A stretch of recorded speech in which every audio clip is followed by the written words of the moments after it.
Bismillahirrahmanirrahim. Assalamualaikum warahmatullahi taala wabarakatuh. Welcome to EICTVT's Coffee and Cendol Chat Series yang kedua, episode yang kelima. Before we begin, let us bless our discussion today, insyaAllah dengan suratul Fatihah. And ila hadratan Nabi Mustafa Rasulullah sallallahu alaihi wasallam kafatan amidul hamdul Fatihah. A'udzu billahi minasyaitonir rajim. Bismillahirrahmanirrahim. Alhamdulillahi rabbil alamin arrahmanir rahim maliki yaumiddin. Iyyaka na'budu wa iyyaka nasta'in ihdinas siratal mustaqim siratal ladzina an'amta 'alaihim ghairil maghdubi 'alaihim waladdallin. Thank you so much, everyone. Today is a little bit very informal as compared to the one before. Allow me to introduce myself again. My name is Adna Rahman, and with me are two amazing ladies from two different institutions. One is from Polytechnic Brunei, and the other one is from University of Brunei Darussalam. As the topic today that we are actually doing is about entrepreneurship and innovation in higher education. So that is the topic, but what we're going to discuss today will be a little bit of behind the scenario, what is happening from the perspective of a student and what is happening from the perspective of a project manager or an incubator. So I will not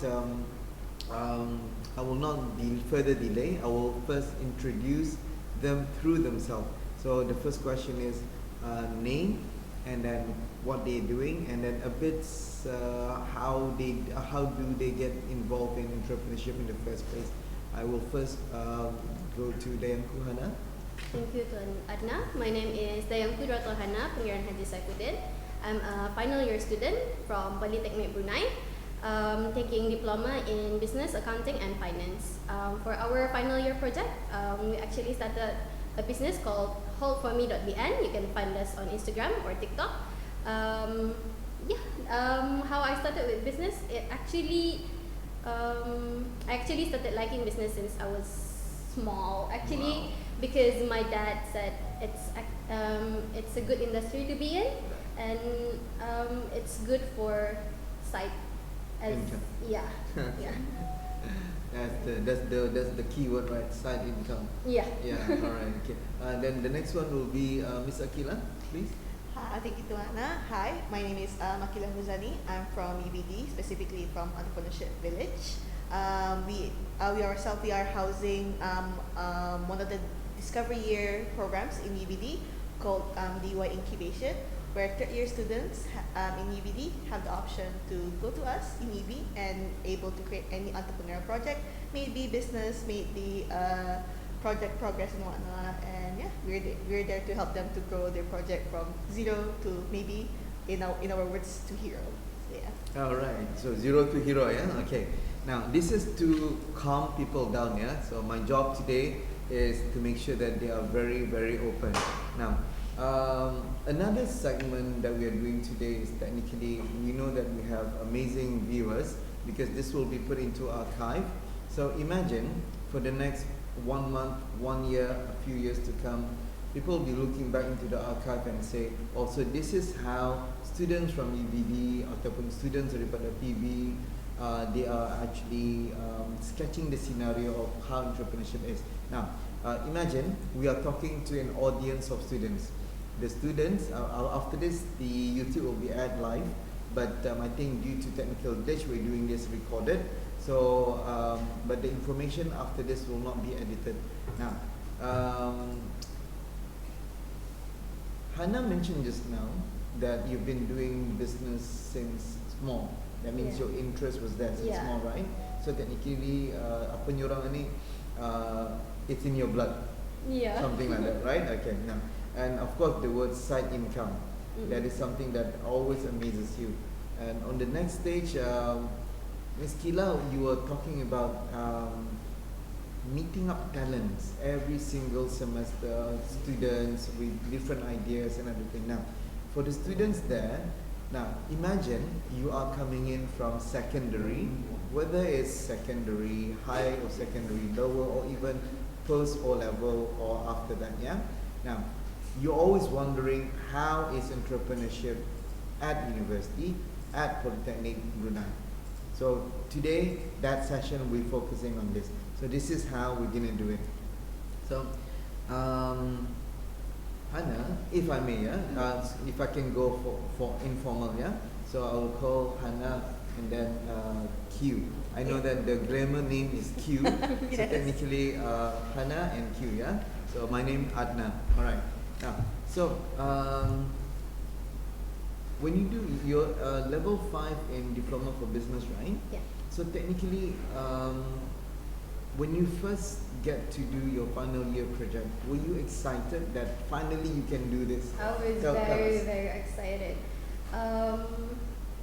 We, along the year, we have been like assigned with different assignments where we need to come up with businesses. But every semester it was like different.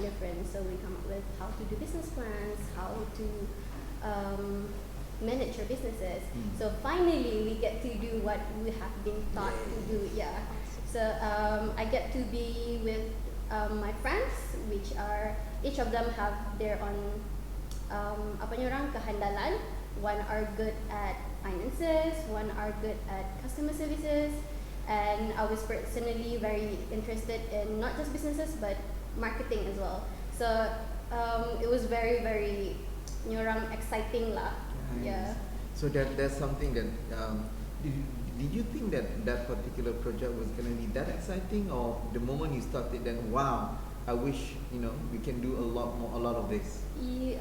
Actually, at start, no, because like we don't know what to expect, right? Right. We know we want to get profit. Who doesn't want to get profit? But we don't know what's gonna happen, whether it's gonna be accepted. And then we went through a lot of rejection with our products. So we were pretty bummed at first, but once we started with the support from families and friends, and along the way, we were like, oh, this is what we want to do. This is worth it. Yeah. Right. I think it's going to be more exciting now. That is the reason why today we have two perspectives, yeah? One from a student who's currently doing it, another one from the perspective of a coach or mentor who's actually facing the students every single day. Now, going to Miss Q. Now, when Hannah mentioned about rejection, Yes. that actually triggered a bit of Yes. We know that word. it's not easy to be rejected. Yes. Right? It's like you with your cute face and then say, can I have this? And suddenly say, no, you can't. So technically that's the reality of life. Yep. Right. And I'm so happy to hear when Hannah mentioned that at Polytechnic that you've actually prepared the right modules, and I do believe that Polytechnic has done amazingly in terms of exposing what the students are actually wanting to learn and what the mentors outside the industry are willing to offer. And that's amazing. We're going to go into that a bit later. But Miss Q, now as a coach, mentor, incubator Yes. at Entrepreneurship Village, or short form EV, right? EV.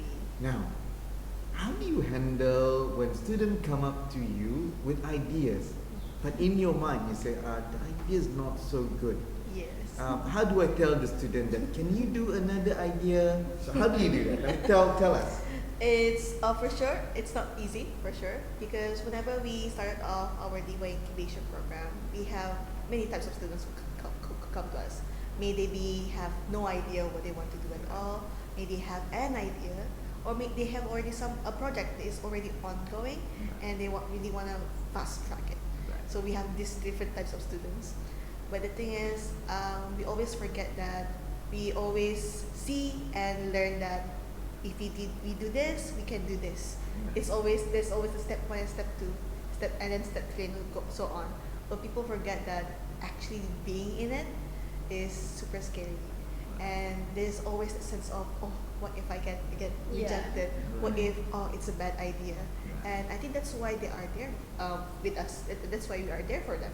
It's for us to tell them, EV itself, the incubator program that we are providing, it's a safe platform for them to know failure is okay.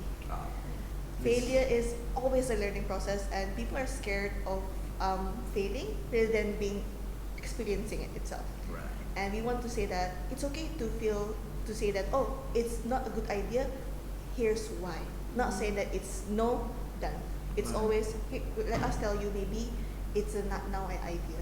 It's a good idea, but maybe you don't have enough capital, for example. and we have to give that reality check, because in the end, what we if this is just angan-angan without the reality check, how are we trying to teach them as an incubator? So it's always that it's okay to feel that feeling of rejection, that feeling of failure in some sense. It's always on how you want to pick up from there. So it's not a good idea, how can we make it better? It's never always the no. There's a reason why we can make it a yes in some way.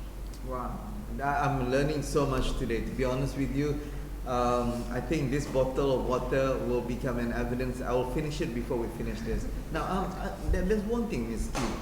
I think both of you mentioned about being afraid, the risk of failing. I know it's easier said than done, but what are the most common failure or fear of starting? I'll start with Hannah again. With starting, I think acceptance from customers, because like sometimes you think your brand is like, this is it, people are gonna love it, but then it's like orang cengkrik, like people don't actually like it, people don't actually need it.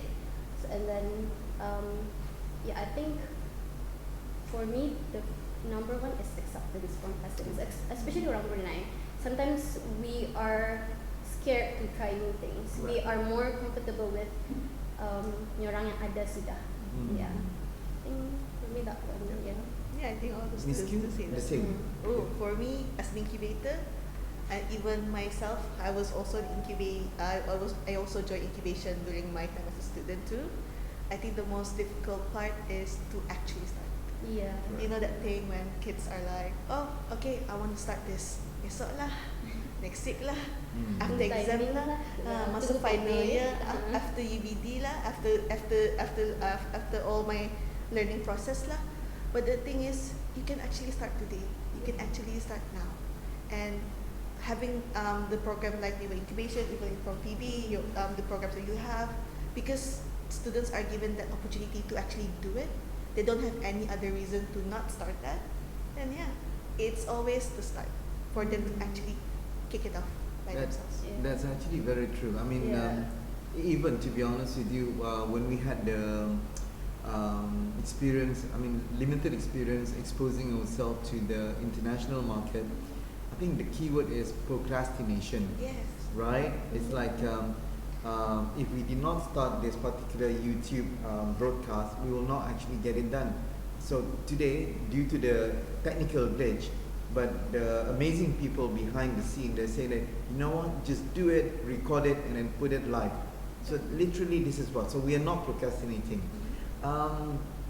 It is not easy. If I were to bring myself when I was a student, let's say 20 years ago, doesn't give up my age, yeah. No? At that time, we started because I think Hannah mentioned side income. So technically, yes, majority of the people are going to business because I need the income. The income will give me a little bit of, let's say, easy card, a little bit of this particular credit, a bit of duit minyak, duit makan, all those things, right? So now, sometimes we don't realize that doing business can give us that freedom. But one thing that I think, the wonderful thing that UBD is doing, Pitt Polytechnic is doing is, you are trying to prepare the students right from the beginning of the first year. Because I think, if I'm not mistaken, most institutions now, entrepreneurship seems to be a core. Technically, a lot of students are going through entrepreneurship. If nobody ends up as an entrepreneur, but I think entrepreneurial mindset is something they're also hoping to graduate with. So, procrastination, I think, rewind back, there was I think when Hannah mentioned about whether I think that this product is good, but suddenly when the customers say, I'm not interested, so there's that particular gap between, I think this is good, but customer do not agree with me, so there's that gap. So our role at higher learning institution is how to actually reduce that gap. So technically, that's when the failure comes in. You must do failure, but you must minimize the number of failure. But one thing that I really like about what this is why Ministry of Education through EIC, Entrepreneurship Innovation Center, EIC. So why we're doing this is because we're trying to create that platform.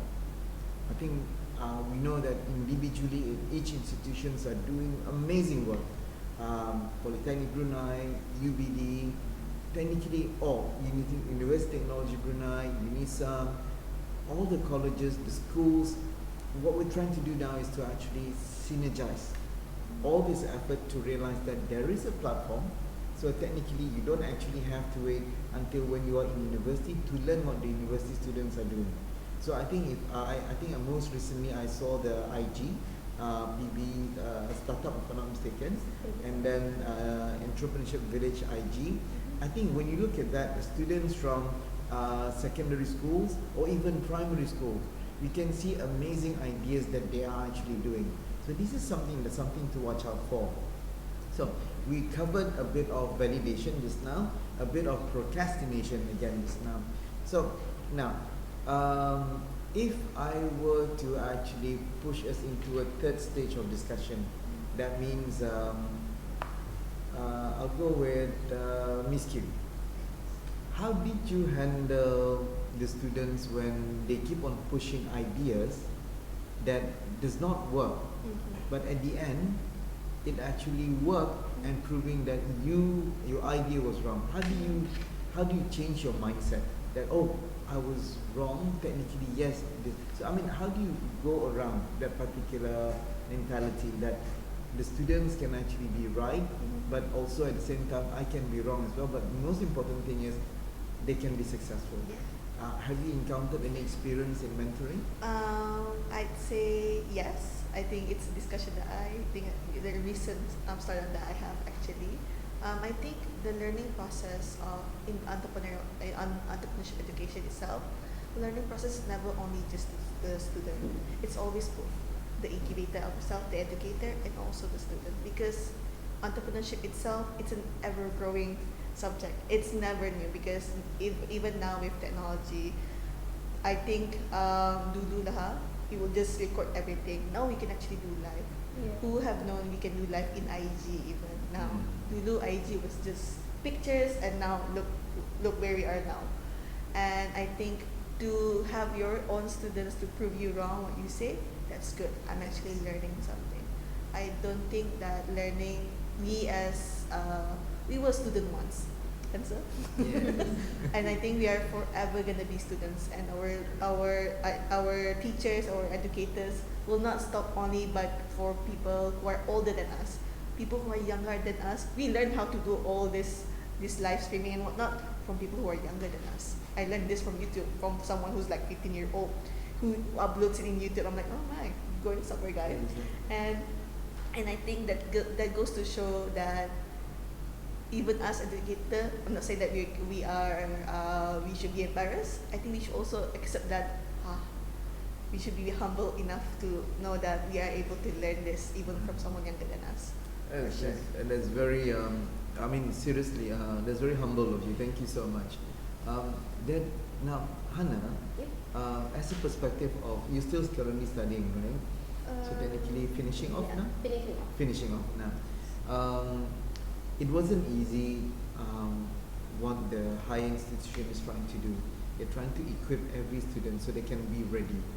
Now, one of the ways through entrepreneurship. And fortunately, when you mentioned earlier, you love doing business and you should start from the beginning. Now, sometimes I think this is a bit of through moment. Sometimes you don't find students that are like you. Sometimes they need a bit more convincing, right? How do you think that we can actually help these students who are difficult for us to convince? Because example from educator side, as lecturers, we can just say you should do this. It's you can get this an A in exam, blah blah blah. But as a student, how do you actually increase that motivation from friend to another friend? Can you educate us? This is the learning time. Yes, this is the one. That's actually interesting. I've always believed in no matter how hard people try to help you, you can't be helped unless you want to help yourself. I've always believed in that. how would I influence my friend to like be as Part of your team. yeah. Actually, it's pretty hard. Actually, Yes. if they don't want to improve themselves, it's really hard. But why would you take business? In the first place, right? In the first place, if you don't want to do business, so actually,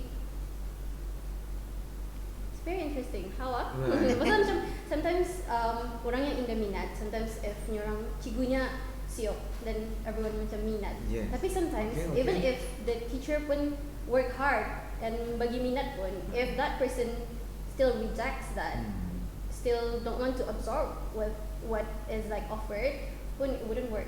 Right. So for me, it depends on the person itself. If you don't want to get help, you're lost. Right. Yeah. Tapi macam if like we were to do group projects, then it's orang kerjasama lah. Right. Like you choose to be in this group, you choose to do this, so let's all work together. Right. Like segregation of duties. Let's do my part, let's do your part, and then let's check each other's part. Macam tu lah. Yeah. for Okay, me, okay. So like it is you do believe that it's actually a harder part as well, it's right? actually harder. Exactly. Yeah. I mean, I'm gonna come back to Miss Q after this, but before I go to Miss Q, now, if you were to say, from 1 to 10, at what rate of success do you think that you have actually influenced or motivate your friends in joining you as part of the bandwagon, or technically in your idea to actually make the project work, your final year project? Final year project, I would say there were conflicts, of course. Right, of course. But I say maybe 7 over 10 because 7 like over 10, at yeah. first they I suggested to do all this Instagram boost, to do TikTok, and they didn't see my vision in it. They were like, we're wasting money. Why would you pay for influencers? We collaborated with influencers. Like, why would you waste money on those when we can save it for our cost? And I have bigger vision for it. I believe although we are spending a sikit money lah sebenarnya on these people, but in the bigger picture, there are more exposure to our businesses. And this is proven because there were over 60,000 impressions in just 2 months on our Instagram from the Business Insight tools. So I'd say it was hard to macam to tell them like this is gonna work, but in the end, I believe I managed to do so. Right. Yeah. Okay. That's very interesting because I think Miss Q, you can actually maybe support this as well, because Yeah. sometimes working in a team is not as easy as your team number 1, team number 2, team number 3, because it's actually about communicating. Yes. And I like the part when Hannah mentioned just now. Sometimes it depends on the educator, the teacher, or the lecturer. Because if they make it fun, if they show you that they believe in it and they probably have a first-hand experience as well, that actually does help. And of course, not all academicians actually have the practical background, because some of them are great researchers. But that's why I think institutions are starting to bring in the stakeholders. This is when, example, in Brunei context, we have like Wire, we have Darussalam Enterprise. These are great institutions that actually have dedication towards entrepreneurship. And I think one of the point that Hannah was mentioning just now is, even sometimes within teamwork there exists conflict. And I mean, to be honest with you, conflict normally have to exist, because if you agree on everything, there's no challenge. Yep. Right? And Yeah. technically, but at the end of the day, whether or not this idea is successful, it all depends on whether or not you have the same objective. Because let's say we are all in a team, so our vision is to make sure increase of awareness of your product. So technically, you might have this particular idea, Miss Q have another idea, I have another idea. I think one of the thing, and this goes with personal experience as well, is the ability to convince. How do you sort of like validate that your idea is better, but at the same time that everyone should be able to partner in terms of the risks associated, but at the same time the cost. Example, when you mentioned this now, not must be on the cost, but not on this particular investment. So I think those particular what do you call this experiences will definitely undoubtedly happen. Yes. So I was interested in what you said just now with Miss Q. Now Miss Q, now knowing that you are from the incubator side, the mentor side, you know that sometimes the students have to listen to you because you are the mentor, right? But come 5 o'clock after office hour, they don't listen to you. Yeah. Now my question is, how do you manage to actually make them to believe in your goal that is actually better for them as well? If you can quote with us 1 or 2 small experience, how do you make them? I think knowing your personality just now, you're very humble and sincere. Same thing with Hannah just now. But how do you make them to be, you know, like example, they say, Miss Kila, we don't mind working extra hours because we believe that what you just said is actually really amazing and we will do it with you. How do you do that? I do believe that. I think one thing that I would like to clarify for sure as an incubator is that there's more than just in entrepreneurship itself. What we're trying to do, at least in EV, is not just for students to create a business and such. It's also for us to be able to build and develop their mindset and their skill set. As Hannah was talking about what you were experiencing, being entrepreneurial is also being able to have those leadership skills. Being entrepreneurial is also being able to have this risk taking, because you do not know if it's gonna give you profit, for example, if it's gonna give you benefit until you actually do it, and you won't know if it's gonna be a fail because you just have to do it. And to have students to be able to be as passionate as you are, as passionate as the other person, is something that we obviously cannot control. But I think it's for us to have that kind of goal and respect for one another. And I do believe that it's something that it's talked a lot at the moment, is to have that healthy hustle culture. There's a point in our life, I guess, us and maybe a lot of millennials, where hustle culture is 24/7, and that's kind of at the time it was very cool, if you will. But now I think is to have that kind of like, okay, we are talking to people who are younger now, where they actually have this kind of like, oh, after hours is something that they actually value. So I think we only have that kind of point. Okay, maybe what we as someone who are educators should be able to respect that too. Okay. And I think, okay, yes, you want to do your other things after hours and whatnot. I'll respect that, as long as we're able to reach our goal at a certain time. And me as an educator, I've learned it from from my previous boss. I think I wonder who he is. I think we always have a set goal where we want to go. For example, I will tell our students, for example, okay, because as an incubator, me and EV, sometimes we get over 30 students per semester. It's a lot of kids. I'm only one person, and with my other 2 colleagues. So we cannot talk to them everyone in one day. So we just have to give them set goals and give them some check-ins if we can. So what we do is, all right, if you're in the F&B category, the goal that you guys want to do, what is the goal that you are trying to achieve? Because the goals that they have in their mind and the goals that we have in mind may not be the same. But the one that is doing the work, the ones that are trying to achieve those goals, is going to be them. So we will ask them, what is your goal? If they will say, I want to reach this month, I want to reach 2K of profit.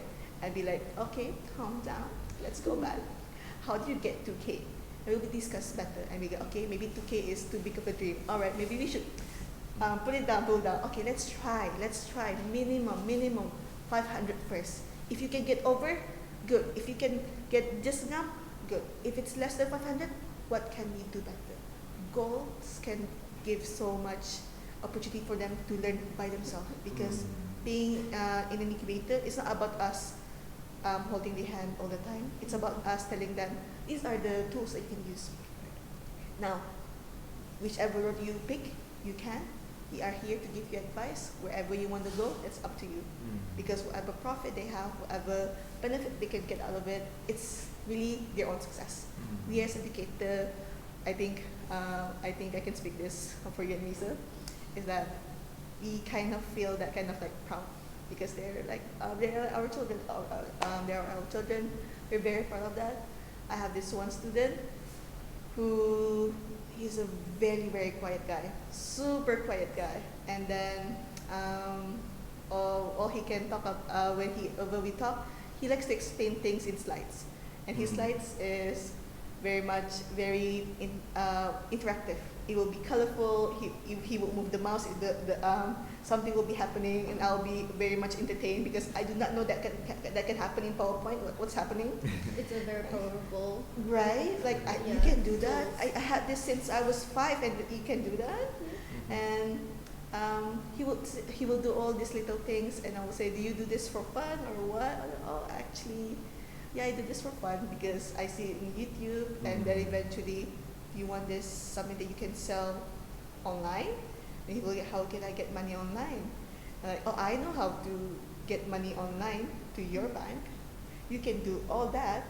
Let's talk together. And it took me maybe 2 months to be able to talk to him casually, if you will, because he's a very shy guy, and I'm a very shy person myself. And to be able to get to a point where we are able to maybe compromise, where he's comfortable to talk to me. And alhamdulillah, now he's doing so well. He's actually getting, we can actually get money from Pioneer. There's this thing called Pioneer. Withdrawing it, he luckily has his dad has a, what they call this, a Malaysian account maybe. So he will just, able to withdraw money from there. So it was like a passive income from him. And he's a quiet guy, and I still talk to him until today. So yeah, if I mention his name, he might get really embarrassed. So I'm gonna respect him for that. So yeah, but I think even through that, I could not talk to him for the first 2 months. I can respect that, but before I know it, after 2 months, keep talking to him. Oh, you were actually listening. Oh yeah, I'm sorry if I don't show it. Oh yeah, it's cool because each person has their own way to take in the information, if you will. So yeah, that's some of the few stories that I guess I can tell.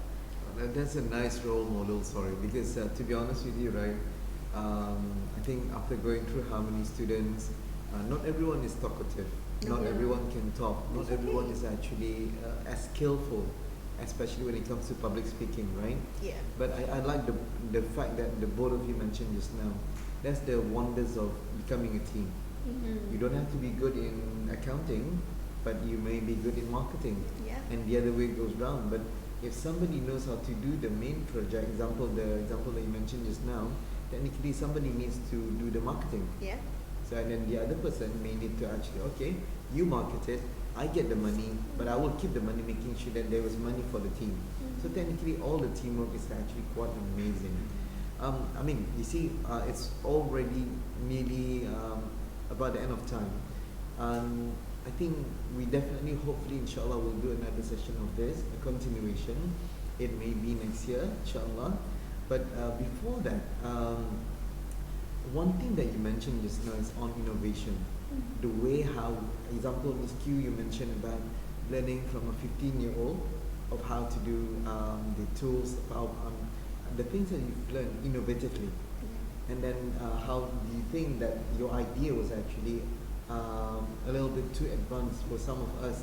Technically, those are the part that we're hoping to actually be venturing in, because I think to be honest with you, we're living in a society of digitization. Yes.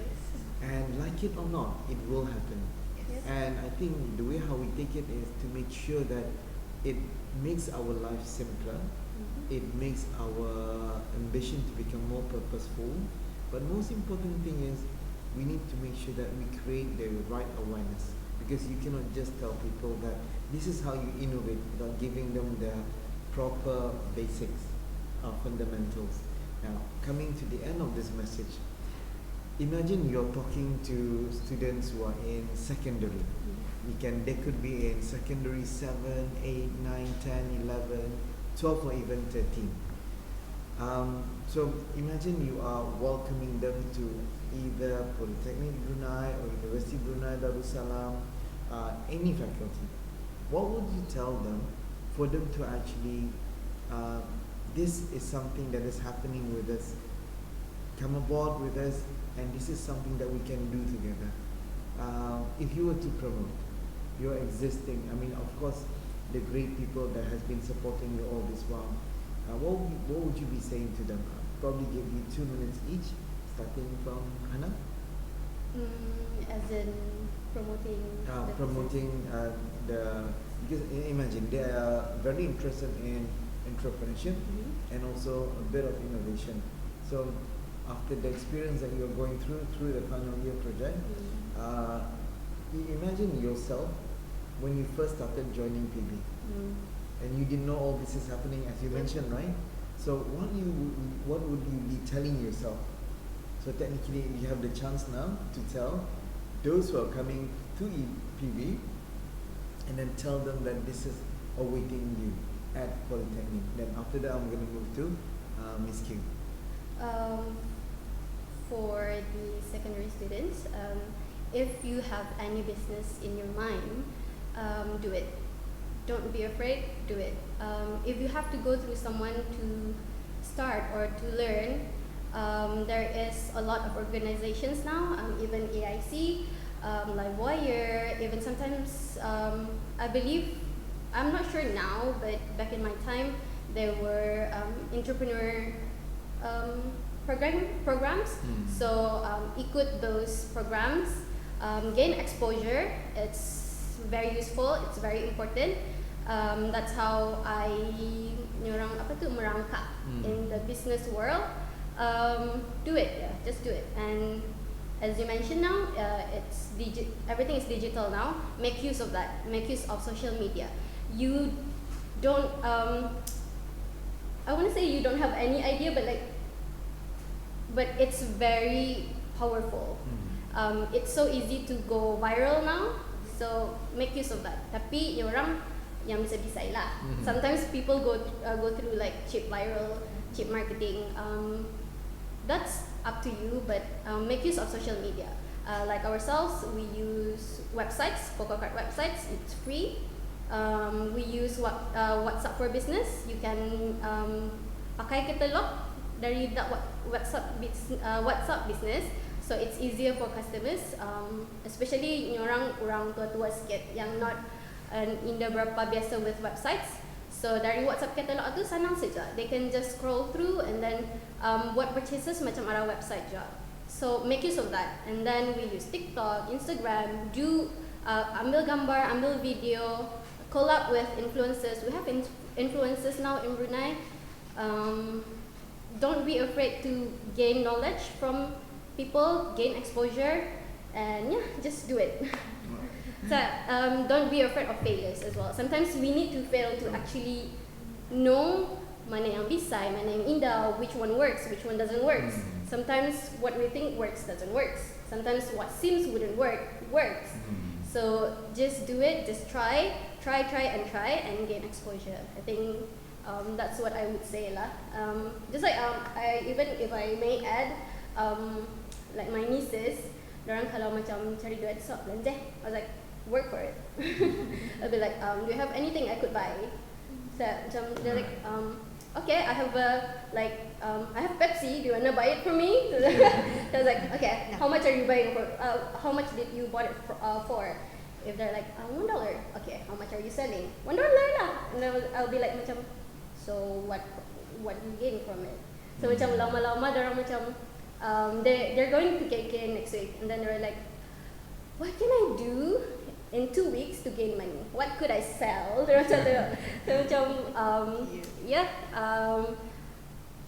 For our generations, let's bagi more exposure to the younger generations, and I hope in the education system there will be more exposure about businesses as well, because like as I mentioned, my nieces pun now dari year 4 sudah like I want to do something but I couldn't. I'm young, like I don't know what to sell. She's like, tapi the impressive thing is, their friends were like selling this bracelets, and they were like, do you know how much she sell it for? It's 50 cents. How is she gonna gain profit? So it's actually easy to macam beritahu orang like it's not hard to macam serapkan business in like younger generations. We may not know what if dorang dapat majukan teknik punya ekonomi one day, insyaAllah. Because macam as you mentioned, macam now it's in secondary level kan, so macam why not we start young? Yeah. Thank you so much, Hannah. Before I go to Miss Q, I think basically the culture of financial literacy is very important. Yep. And just to masukkan a little bit of advertisement juga, I think financial literacy at the primary level has been delegated ataupun shared by Jabatan Perkembangan Curriculum. So I think this is where our unit of EIC, we're trying to help them in terms of putting that into competition. Yep. Example, macam mana kan menabung, how to make profit, but in a way that it actually embeds itself together with the curriculum. So bila di sekolah ia belajar pasal duit, tapi bila ada co-curriculum activity, ia belajar macam mana akan membuat game yang boleh nyerang. This is what you see by margin.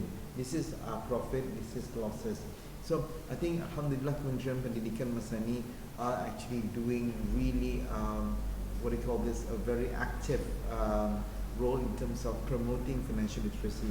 So for primary, it has been done this year. For secondary, inshallah will be done very soon. So you will see collaboration between EIC and Jabatan Perkembangan Curriculum. So this is where we will actually be more targeting so that your nieces nanti kadang ada tunya kami ikut program ada tunya di sekolah. So this is something that we were hoping. And I'm sure at higher learning level, they go beyond that. Instead of like just to set up a business, but it's also to actually see macam mana business itu dapat sustaining the students selepas maybe semasa graduate ataupun selepas itu. So thank you so much, thank you Anna for coming in on the bit of financial literacy. That's very true. Now, Miss Q, on your role, technically for future students who are planning to go onto the platform of Entrepreneurship Village, short form EV, would love for you to actually tell the audience what to expect and what do they have to be. But before that, I know I've been talking to a few people at UBD as well, and they say that the role of EV now is very much active in terms of promoting not just to one faculty but to all faculties. And I do know that one thing on the line of the line that is very important is multidiscipline. Example, somebody from the faculty of business, another one from faculty of health and sciences, or maybe somebody from education. So technically, when you see the combination of all this, it is always, it creates a bit of more positive innovation that is based on disruption. So technically, what will be your message to those students from faculties lain daripada business to join Entrepreneurship Village?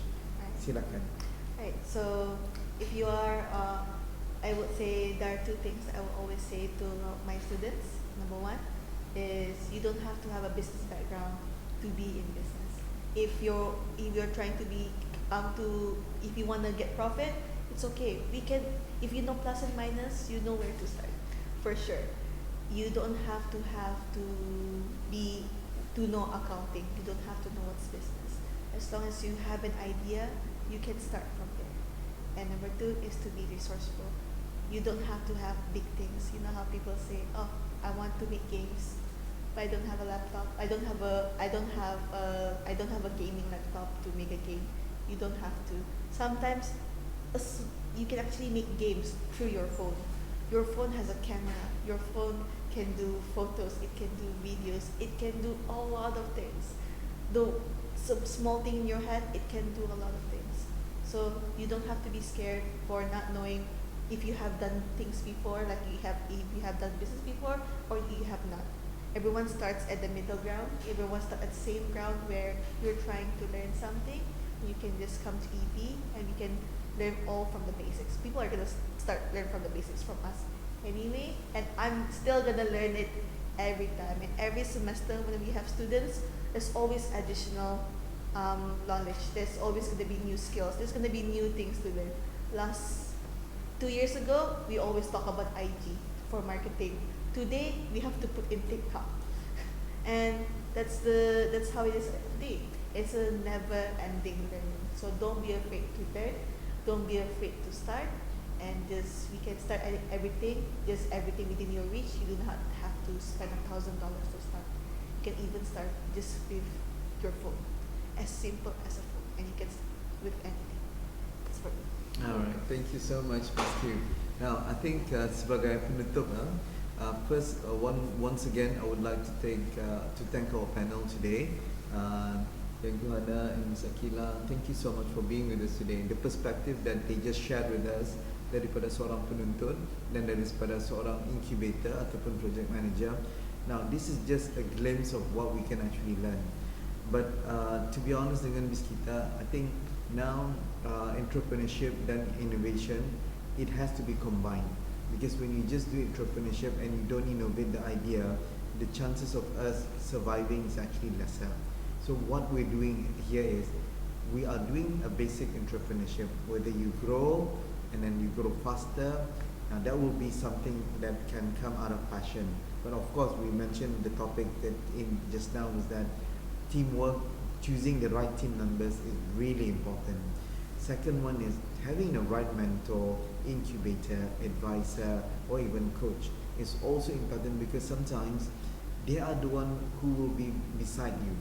Baik tak when you are still studying or not, because these are the people who have passion to help one another. And to be honest, this is the platform that we are trying to actually introduce, that there are a lot of people who's willing to actually help you.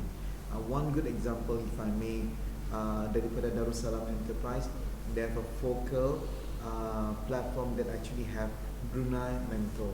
So in short form is BMEN. So they are great, amazing entrepreneurs who are actually successful in their business and willing to give back to us, technically yang baru belajar ataupun yang masih lagi orang belajar. So all these things, if you look into a platform, this is why when people say you are never alone, because dulu 20 years ago, being an entrepreneur can be a bit lonely. But now, looking into the development of entrepreneurship, especially for the past 10 years, it has grown so big. And to be honest with you, from not knowing how to pronounce entrepreneurship to now knowing technically, even to be honest with you, my team and myself, we have seen how students at secondary level, they know how to pitch within either 90 seconds or 2 minutes. Now, that technically the world has evolved. We are going into digitization, as Ms. Q mentioned today, from IG into TikTok. Technically, for the next year or two, there might be a new platform that we have to learn. So the ability for us to learn together is something which is very important. So this is really nice that we can have this conversation. And these I think all of you know that our conversation are not scripted. There is no script. The only script that we have here is on technically series 2 episode 5. That's the only script. But I think once again, thank you so much for being with us today. And I think if there is anything, inshallah, daripada audience, they can write into EIC, and we will actually be bridging the what do you call this relationship between higher learning institutions, secondary students or schools, or even primary students. Our purpose for EIC is to create awareness of entrepreneurship and innovation education. So without further ado, thank you again, our dearest panelists. Thank you, viewers, for watching this. And wabillahi taufiq wal hidayah. Wassalamu alaikum warahmatullahi wabarakatuh. And all of us here would love to wish you Happy New Year 2023 in advance. Thank you so much.